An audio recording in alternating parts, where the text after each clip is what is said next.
Selamat Natal dan Merry Christmas semuanya. Kembali lagi dengan gua host lo Kevin, dijoin sama teman setia gua seperti biasa Ojan.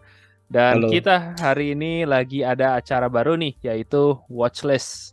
Jadi ini acara baru dari gua dan Ojan di mana kita ngomong-ngomong berbagai jenis media berbeda, baik itu anime, film atau seri-seri apapun yang keluar di Disney Plus atau Amazon Prime. Jadi di sini kita berbeda dari podcast yang kita benar-benar fokus terhadap satu media tertentu saja.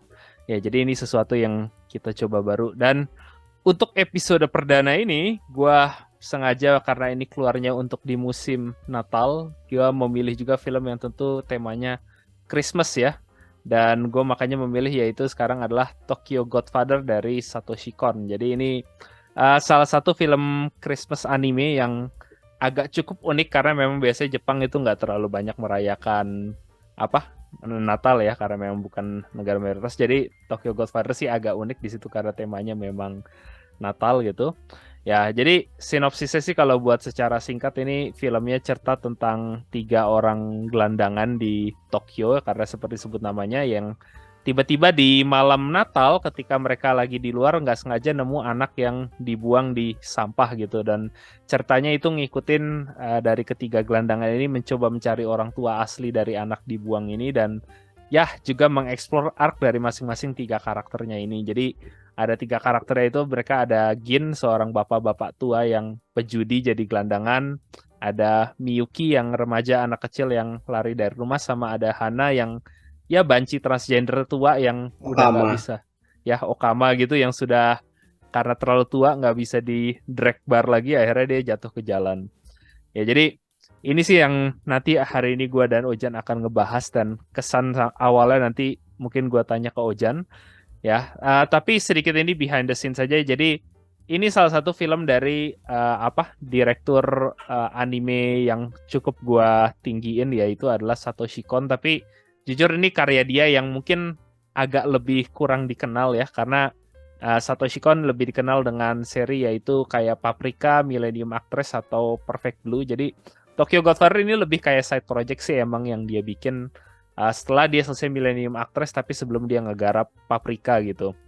Ya, tapi memang proyeknya ini lebih skala kecil tapi ada beberapa nama yang cukup gede itu yang nge-backing seri ini yang salah satunya itu jadi Satoshi Kon menulis cerita ini di bareng sama Keiko Nobumoto yang secara sedihnya juga tahun 2021 kemarin meninggal dunia gitu. Ya, jadi Satoshi Kon sendiri kalau nggak ada yang tahu dia di 2010 udah meninggal cukup muda karena kalau nggak salah cancer waktu itu. Dan Keiku Nobumoto itu tahun lalu juga meninggal dan uh, Nobumoto ini dia lumayan terkenal juga di karya lainnya terutama sih sebagai penulis utama dari Cowboy Bebop yang dia salah satu anime original yang klasik lah ya untuk saat ini tapi dia juga bikin dulu ada kayak Wolverine gue nggak tahu ada yang masih inget nggak ya tapi Wolverine dulu seri ya uh, walaupun nggak terlalu populer gue lumayan suka sih lebih seri-seri 2000-an awal gitu yang lumayan bagus lah menurut gue tapi memang pergerakan acaranya tuh slow banget gitu ya jadi ya, itu sedikit behind the scenes mengenai siapa yang ngebikin Tokyo Godfather ini karena untuk keduanya ini yang biasa bikin proyek yang lebih fantastis Tokyo Godfather ini ceritanya lebih ngebumi lah ya istilahnya karena memang settingnya bener-bener cuma di jalanan Tokyo dan ceritanya bener-bener cuma tiga orang gelandangan yang biasa. Dan mungkin gue langsung aja mau lempar kepada Mas Ojan dulu karena Tokyo Godfather ini film pilihan gue untuk yang watchlist kali ini dan gue pengen nanya dulu kepada Ojan yang kesan awalnya karena gue tahu ini aslinya bukan tipe film untuk dia. Jadi bagaimana gini, Jan? Gue jujur aja pertama ngeliat judulnya gue kira tuh tentang mafia anjir. Seriusan. Gue nyari kan film mafia apa ini kok ada tema Christmasnya, apa si Godfather-nya itu apa ya, insaf atau apa gitu kan. Oh, terus gue kira intro, oh belum, masih intro doang gitu kan. Pas Gin. Gak Secara taunya teknis ada Yakuza sih di dalamnya secara teknis. iya, tapi itu cuman cuman sekilas anjir. Sumpah itu gue kira tuh awalnya apa? Awalnya tuh tentang mafia anjir. Ya tapi ya itu ininya lah intro dari gue ya. Cuman pas ke belakang ini cukup menarik karena yang dibahas itu emang masalah sosial yang ada di Jepang juga sebetulnya. Dimana masing-masing karakter utama ini dari si Gin, Miyuki sama Hana ini punya apa ya problem sosial yang lumayan umum di Jepang sih. Ya ini bahas agak spoiler dikit nggak masalah ya di sini. Iya, mungkin gue juga harus naruh di awal yang lupa sih. Jadi spoiler alert mungkin buat semua yang bakal nonton ini karena jelas untuk yang kita bahas ini ya walaupun kita nggak spoil totalnya kita juga ada spoiler lumayan banyak lah nanti di dalamnya itu. Ya di mana ya kayak masalah utama ya kita belum ngecek ya sih ya secara statistik atau apa ilahnya itulah belum fact check juga. Cuma masalahnya kan kalau biasa di apa ya bahasanya di plot-plot manga lah ya. Kalau anime kayaknya masih jarang. Kalau manga itu kan kayak selalu banyak yang tipenya kayak Miyuki ini yang gimana dia kabur dari rumah gitu-gitu. Tuh, terus juga kayak si Gin ini kan problemnya itu kan ya gambling debt juga kan, ketagihan gambling, mabuk-mabukan. Akhirnya ya gue lupa dia tuh termasuk yang apa? Termasuk kayak DV juga nggak ya? Kayaknya DV Ya. nggak ya? Divisi enggak sih, cuma ya istilahnya Nggak apa ya? implisit lah ya kayaknya. Nggak secara detail dibahas gitu, tapi ya biasanya kan kayak gitu ada DV juga kalau dia. Iya. Terus ya si Hana ini ya gimana sih ya kan waktu itu di tahun segitu lumayan rame ya yang apa gue bilangnya gue alusnya sih kalau di catatan gue bahasnya sih bar club sih. Cuma ya kalau itu biasanya Okama bar atau Okama club lah gitu. Tuh cuman ya ada beberapa poin tuh yang buat gue sih joke-nya lumayan anjing sih gitu lah. Gue komedinya ini yang lumayan gue enjoy sih kalau buat Tokyo Godfather salah satunya sih. Gue yang paling the best tuh yang sempat ada yang kalau lo inget yang si Gin abis digebukin. Iya. Gebukin terus kayak gue masih mau ketemu lo Kyoko gitu. Terus tiba-tiba ada malaikat. Angel itu. Iya. Lo bayangin tiba-tiba lo lagi kayak gitu sekarang terus tiba-tiba ada Angel ngomong. Kamu mau magic punya gua atau dipanggilin ambulan? Tolong panggilin ambulan dong. Anjing gimana langsung kayak gitu Angel ya. Gue ya yang gue sih kalau yang udah gitu kocak kan gue kayak ini Angel beneran apa enggak nih kan gitu. Pas dilihat nggak taunya itu yang apa member Okama Club anjing. Iya. Fuck man. Karena emang gue demennya ini istilahnya Tokyo Godfather gue kalau pernah itu banyak yang nyebutnya tuh apa sih tragic comedy gitu lah bisa istilahnya disebut yang ya gue lumayan suka sih karena emang sih humor gelap lah istilahnya gitu ya. Emang karena banyak situasi emang ya kayak lo bilang gitu tadi kayak aslinya ini kan kita nonton kayak bapak-bapak digebukin gitu loh, bapak-bapak gelandangan digebukin anak-anak itu di tengah jalan terus tapi kayak ngeliat ya itu sama kayak ada Angel terus taunya Okama Bar itu gue juga kayak aduh ini apa dan jujur di antara film Satoshi Kon ini yang paling banyak komedi sih kalau gue lihat apa kalau lihat sih karena kelihatannya lu udah pernah nonton kayak Millennium Actress sama atau Perfect Blue gitu kan ya? Enggak yang Perfect Blue sih. Perfect Blue ya kayak dan tone-nya tuh udah jelas beda banget kan ya yang itu sama apa gue nonton Perfect Blue capek. Iya. Karena bukan genre gue banget. dan Perfect Blue tuh ya nggak usah lo aja sih gue pun yang suka Satoshi Kon tuh emang apa Perfect Blue tuh bukan film yang gue tonton buat kalau apa istilahnya gue pengen nyantai gitu loh.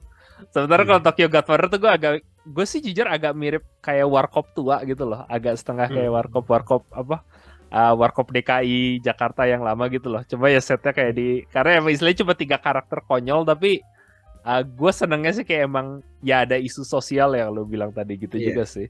Dan ini sih yang kenapa gue seneng karena ini kan kolaborasinya yang Keiko Nobumoto ya, dan itu sih kayak humor itu tuh gue ngerasa banget dari dia, karena ini humornya tuh yang mirip kalau gue nonton Cowboy Bebop gitu loh. Karena Cowboy Bebop itu kan humornya juga ada kayak gitu kan, apa sih kayak humor gelap yang agak dark gitu, yang karakternya sinis. Humor gelap tapi nggak ada nggak pakai tedeng aling keluarnya. Iya. kayak itu kan, kayak gila gue udah sekarat gini-gini, udah lu bayangin udah kayak gembel, lu udah terlantar apalagi dingin gitu, kayak udah tinggal nunggu mati lah bahasanya. Terus tiba-tiba nongol Angel gitu lah, kan gue kira kan kayak apa yang Little Match Girl ya kalau nggak salah ya. Iya. Yang gadis penjual korek api gitu kan, model ini halusinasi kali ya. Terus tiba-tiba karena ngelihat Angelnya tuh nongol tuh ada cahaya di belakangnya gitu, karena gitulah, kocak lah anjir. Yang asli ini makanya itu sih kayak, karena filmnya tapi juga di sini si bayi di mana bayinya itu yang dinamain Kyoko ya. Itu karena beberapa kali tuh kayak apa ya, kayak bahasanya kayak yang miracle maker lah kalau bahasa itu. Iya. Miracle maker. Jadi karena kan kayak tiba-tiba ada kebetulan gitu kan. Jadi kayak waktu pas si Ginnya sekarat gitu, terus tiba-tiba ada Angel, gue kira tuh kayak oh ya udah ini miracle lagi kali, mungkin maksudnya kayak implisit gitu kan. Gak tuh beneran orang bangsat gitu loh. Yang emang sih makanya lu yang lu bawa bring up itu bener sih, karena emang Tokyo Godfather ini kan kenapa gue pilih karena film Natal, itu juga karena settingnya Natal tuh, karena ya kalau lu nyadar tuh aslinya banyak banget sih apa sih kayak imagery religius yang makanya cuma istilahnya dia modernisasi gitu loh. Kayak kalau lu perhatiin aja adegan awal yang dia nemu bayinya gitu, apa yang si bayi Kyoko itu kayak ini apa yang Yesus itu ya. Iya, kayak kelahiran Yesus kan, kalau di ceritanya tuh dia lahirnya di apa sih, kayak gue lupa sih, kayak kandang keledai kalau nggak salah. Keledai apa ya, gue lupa keledai apa domba apa gitu loh. Jadi kayak nemunya tuh kayak itu, cuma dia sekarang dimodernin jadi kayak di tong sampah di Tokyo gitu loh. Dan sama ya kayak kebetulan tuh kayak miracle gitu. Iya. Nah itu tapi yang di sini tuh apa, kalau di sini gue tadi tuh bilang, gue ada poin catatan gue tuh ini konsep filmnya itu keajaiban malam Natal gitu. Tapi kan karena ini ternyata panjang, jadi bukan keajaiban malam Natal. Di beneran gue tulis tuh bahasa ini pakai Indonesia, kayak keajaiban Nataru, Natal tahun baru. Karena emang film yang pas banget antara 25 sampai 31 Desember. Karena yang pas, apalagi yang scene yang akhir itu kan. Yang scene akhir yang si Hana, yang si Okama itu, lu bayangin Hana jatuh gitu terus jadi Mary Poppins, anjir, fuck man. Yang ketiup angin itu tiba-tiba terus.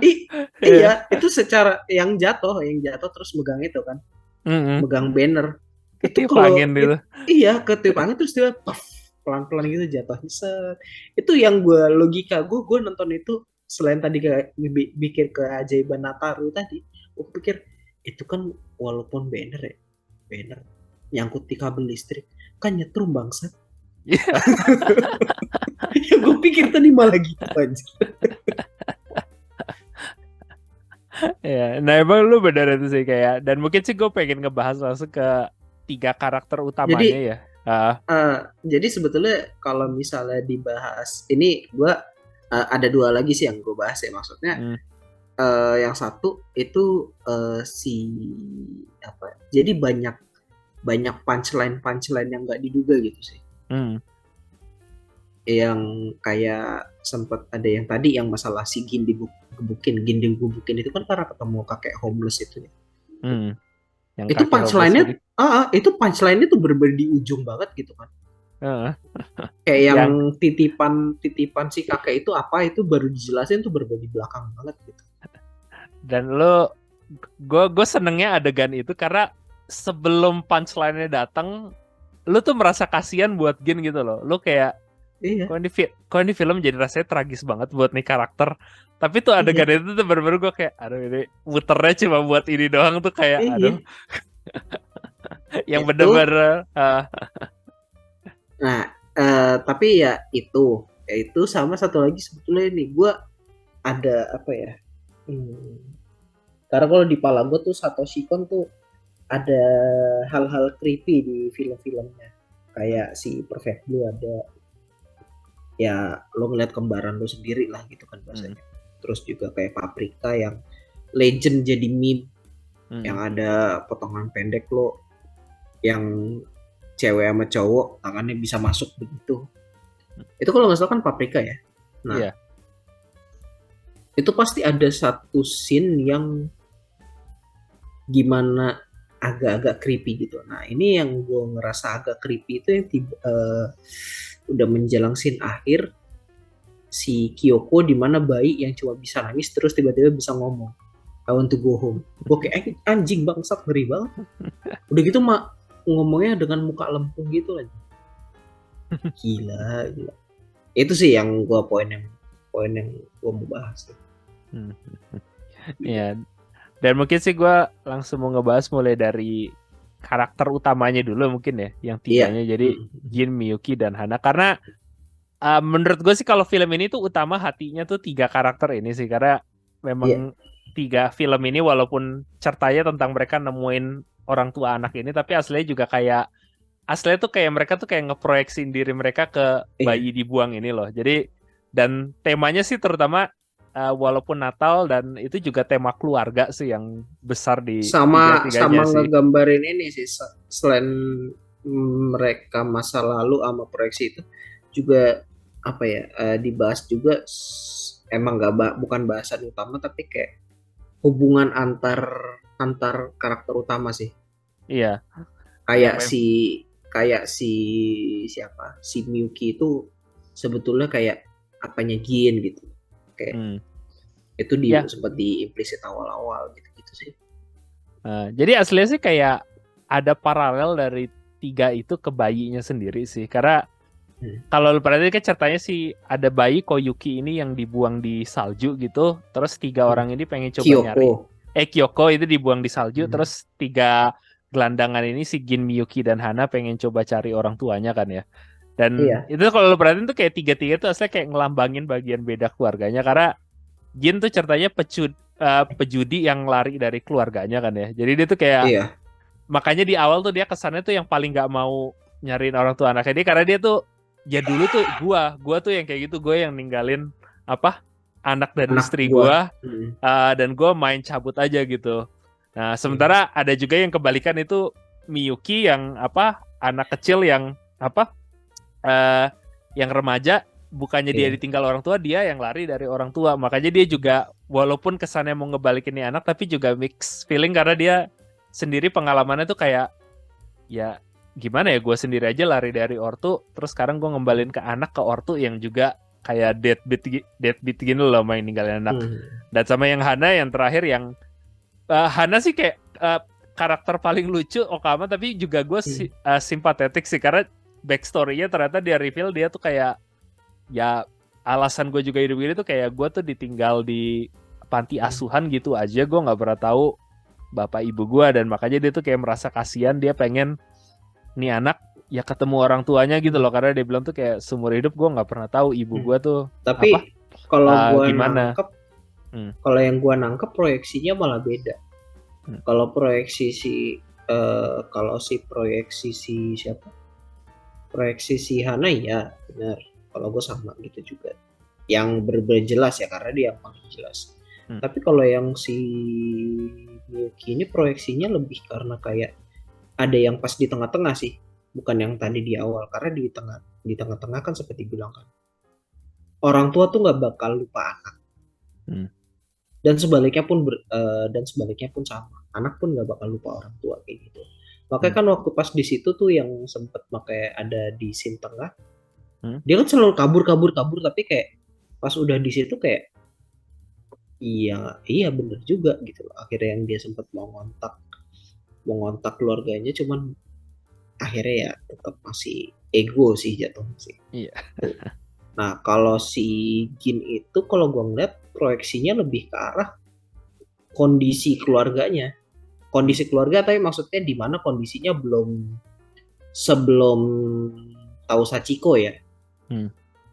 yang Sachiko yang di mana apa eh, orang tuanya si Kyoko itu kan karena dia ngeliat ya proyeksinya kan ya nih anak nih punya keluarga kayak gini gini gini, lo gimana jadi anaknya yang ditinggalin bapaknya gini gini gini. Makanya kalau gue sih ngelihatnya lebih ke proyeksi kayak gitu.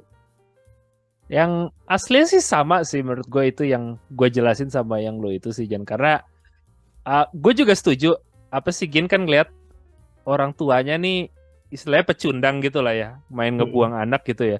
Yang asli sih menurut gue dia tuh juga proyeksiin karena dia sendiri. Karena buat orang yang istilahnya dia ninggalin keluarga, dia kan itu juga sempat jelasin pas ada adegan dia ketemu sama anaknya yang udah dewasa.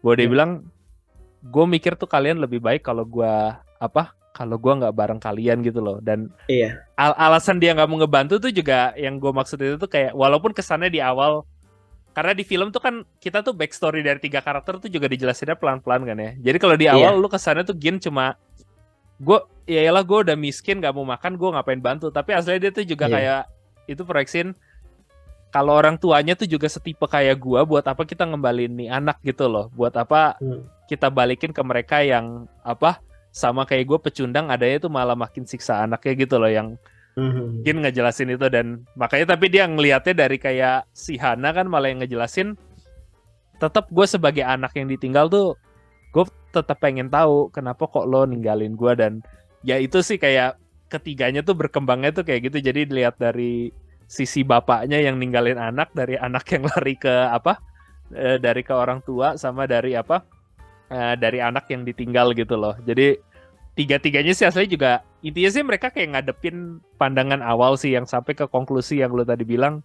Ya benar, Hmm. anak tuh nggak ngelupain orang tua, dan orang tua tuh juga nggak bakal ngelupain anak gitu loh. Dan Hmm. cuma mereka ya gimana ya, ketiganya karena ada nggak hadepin masalah sendiri beda-beda. Karena gua ngerti sih kayak mereka tuh ada rasa tuh kayak kalau lu ya seorang screw up atau yang nggak bisa itu, kayak kesannya mungkin lebih baik tuh gua apa nggak usah hubungan lagi sama keluarga gitu loh. Mending Hmm. gua kayak misahin diri. Tapi ya walaupun sebenarnya mungkin dari sisi keluarga lo yang lainnya itu kayak ngelihatnya nggak kayak gitu loh. Kayak dan itu sih kalau gue ngeliat sih kayak tiga-tiganya tuh intinya kayak mesti ngadepin itu semua gitu loh. Karena Hmm. si Hana pun aslinya kan juga ada lari kayak gitu, karena dia aslinya lari dari dari Madam Okama barnya itu kan. Kayak Iya. karena dia tadinya bilang, oh gue sempet si Hana juga eh sama madamnya, gue udah ketemu cowok, terus gue mau tinggal bareng sama cowok yang itu asli juga hasilnya tragis. Tapi gue jujur ketawa sih begitu dia nggak jelasin. Terus kayak, oh ya, terus cowok gue itu mati di kamar mandi gara-gara kepleset sama sabun gitu loh. Kayak ada walaupun ceritanya secara teknis tragis, tapi kayak dia ngejelasin itu entah kenapa tuh gue kayak agak ketawa di situ tuh. Itu sumpah itu banget anjir. Kayak lu gara-gara apa? Gara-gara penyakit kelamin? Enggak, gara-gara kepleset sabu. Itu sumpah gua kayak udah lagi nonton serius terus kayak ya anjing lah. Karena gue juga tadinya mikirnya tuh pas itu tuh kayak, aduh ini ceritanya jajar kayak Freddie Mercury Queen gitu, ada apa gitu kan. Iya. Gak Kayak tau gue cuman juga enggak kepleset di kamar mandi anjir. ya, dan itu sih yang kayak gue lumayan suka Tokyo Godfather tuh, apa sih, cepet banget gitu loh ngubah dari lu mulai down terus tiba-tiba bisa jadi ngakaknya tuh kayak, aduh cepet banget itu loh. Kayak karena ini harusnya secara teknis film sedih, tapi jujur gue Hmm. nonton ini tuh kayak apa nggak pernah sampai nangis gitu loh. Kayak gue nggak pernah nyampe nangis. Ada tiap kali gue mulai sedih tuh kayak malah ada kok jadi ke bawah ke ketawa gitu loh. Ya makanya ya apa ya, jadi kadang bener eh apa sih berber apa ya tuh, bener-bener yang kayak tadi gue bilang, joke-nya tuh nggak ada tede ngalingnya gitu. Iya. Kayak kayak lo lagi bikin serius atau apa, terus tiba-tiba kayak dus di jab gitu aja, kayak bangsat gitu. Ya bener-bener kayak gitu. Ya. Nah tapi mungkin sih gue juga mau ngebahas yaitu 3 karakternya sih ya yang tadi udah kita ngebahas. Gue juga pengen ngebahas tadi yang lu bring up juga sih, kayak ya kondisi sosial di Jepang gitu ya. Kayak karena jujur ini gue nonton udah cukup lama lalu, dan ini apa sih, kayak menurut gue sampai sekarang pun tuh kayak di antara anime yang ngegambarin, ya judulnya Tokyo Godfathers ya, tapi Tokyo yang digambarin ini menurut gue tuh yang paling akurat dengan Tokyo asli sih. Karena kalau gue pas ke Tokyo waktu pertama kali tuh gue jujur tuh mikir film ini loh, karena atmosfernya tuh mirip-mirip. Karena gue kesana juga walaupun gak musim dingin, tapi keluar musim dingin ke musim semi.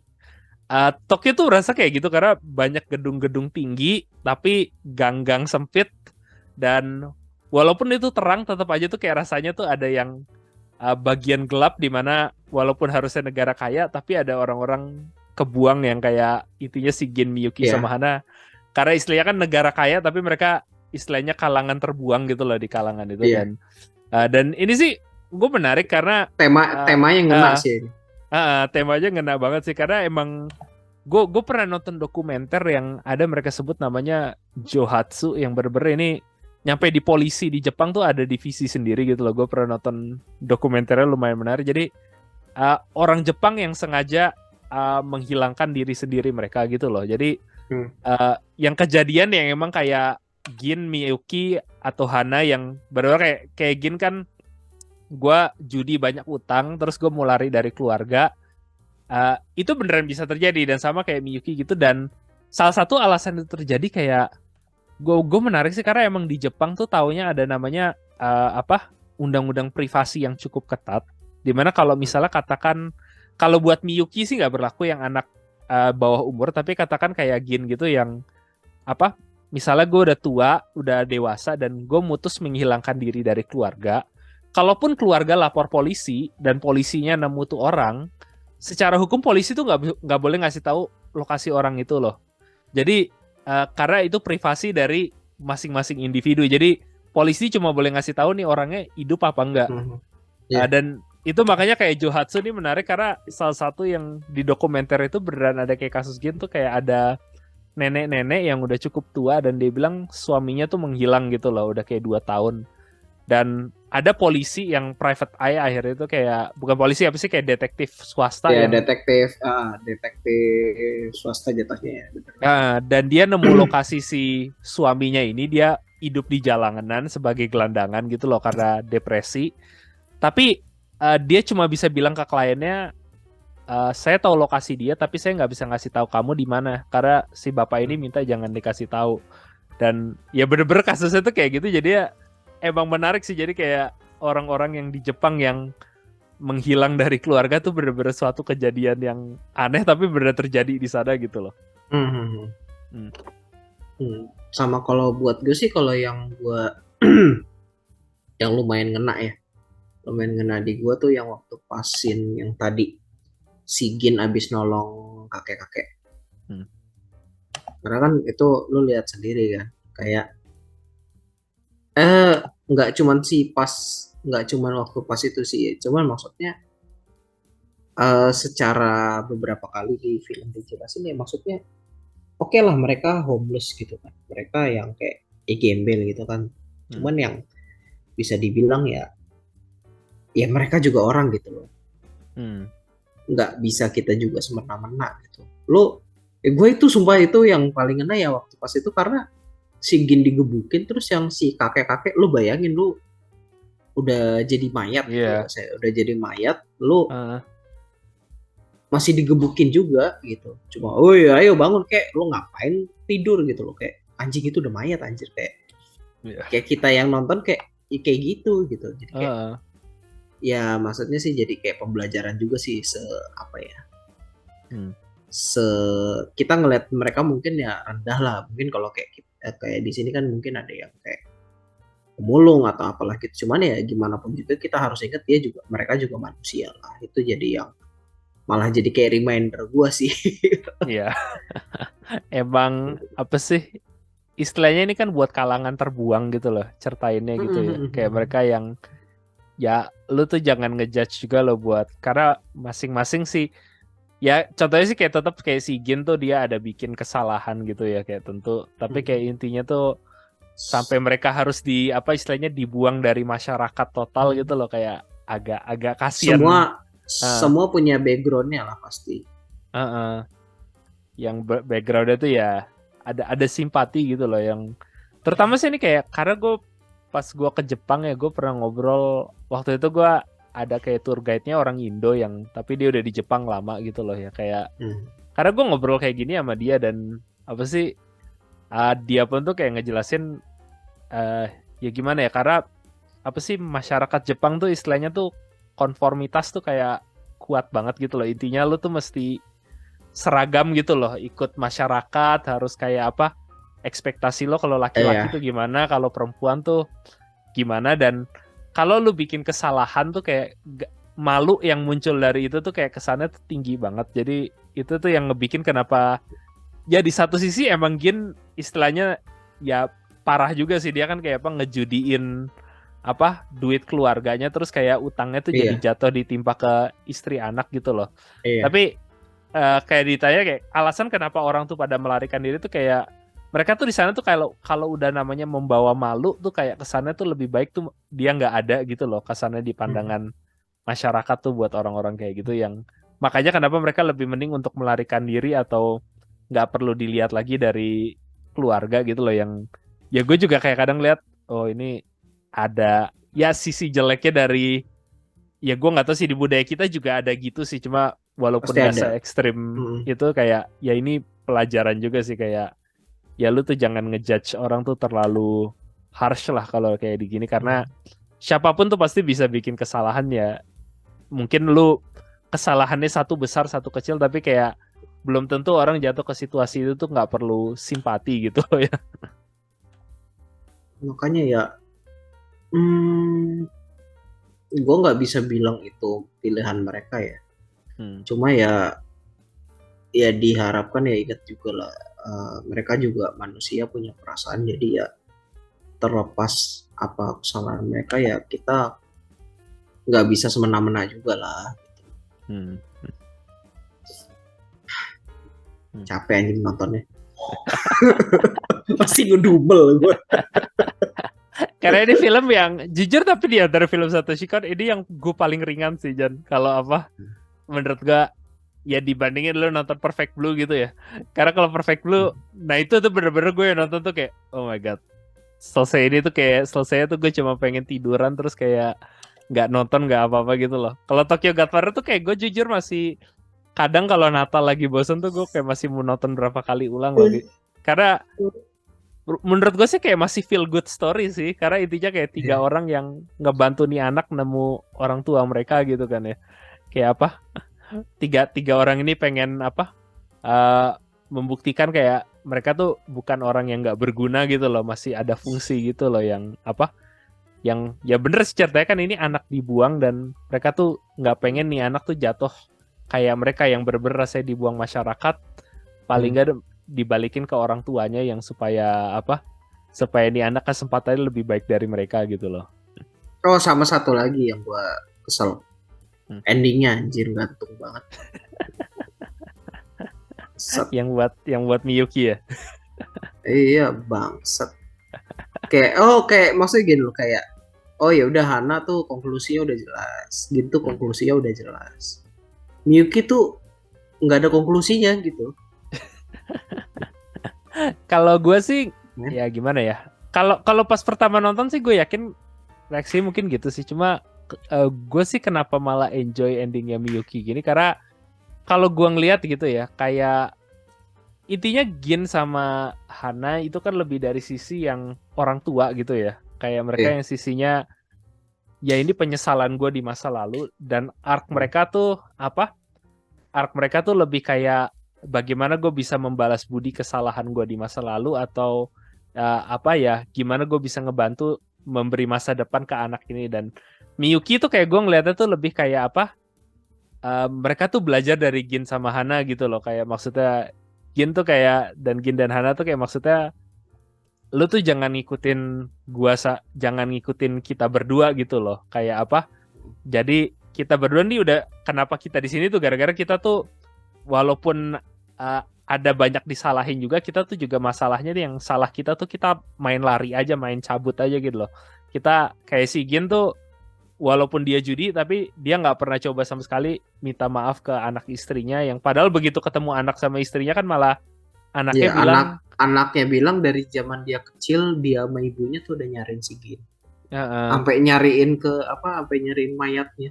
iya nyampe itu kayak apa, dan si Hana pun kan kayak apa sih, yang di Okama barnya itu kayak teman-teman sama itunya kan juga bilang kenapa kamu nggak balik ke sini, kita kan khawatir banget kamu gitu loh, yang apa, yang intinya jadi kayak film ini tuh kalau arc-nya Miyuki gue ngeliat tuh dia tuh berani ngehadapin lagi bapaknya, karena dia kan lari dari bapaknya setelah bapaknya tuh ngebuang kucingnya gitu kan ya, Mm-mm. yang apa, dan dia apa intinya tuh kayak ya Miyuki tuh udah belajar dari sini, tapi ke depan tuh masa depannya lo harus figure out sendiri lo, dan gimana lo ngefix mistake-nya itu yang kayak sengaja sama si Satoshi Kon gue ngerasa tuh kayak, nah ini Miyuki sekarang ada kesempatan gini loh, tapi apa lo bakal bikin kesalahan sama kayak Gin atau Hana, nah itu dia yang kayak open ended gitu loh, kayak Mm-mm. lo udah belajar nggak sih dari lesson ini, karena beda dengan Gin yang apa, intinya istri sama anaknya tuh anaknya udah dewasa gitu, yang Hana yang apa ya, Okamabar sama apa mantan cowoknya tuh udah meninggal. Miyuki lo masih ada kesempatan nih buat ngebetulin semua ini loh, kayak ortu lo tuh masih cari lo terus gitu loh, dan ini sekarang ada kesempatan. Nah, Tapi jadi kayak ya itu balik lagi sih, kayak intinya harapan gitu loh, kayak harapannya Miyuki bisa balik nggak itu sama orang tuanya iya. gitu. Emang bener secara secara kalau misalnya di ini bisa gitu. Cuma gua kesel aja gitu loh ke model open ended gini. Karena kan kalau di gua kan berarti kan ekspektasinya close close ya, Miki termasuk karakter utama close juga gitu loh. Terus tiba-tiba dikasihnya open ended gitu kayak ya anjing kayak kayak udah wah papasan nih ketemu nih akhirnya mau dibahas nih. Terus tiba-tiba apa kredit roll kayak ya anjing gitu loh. Kayak gue udah asumsi gue tuh udah bakal apa udah bakal close close juga di situ. Cuman tiba-tiba kayak gitu kayak Kalau nggak tahu sih, mungkin dia bedanya pandangan gitu sih ya. Kayak kalau gue sih demen karena mungkin lebih karena gue tuh skeptik sama happy end gitu ya. Kayak apa? Jadi gue tuh mungkin karena skeptik sama kalau ada movie malah yang ya semua masalah udah selesai terus habis ini happy ending, apa happily ever after gitu ya.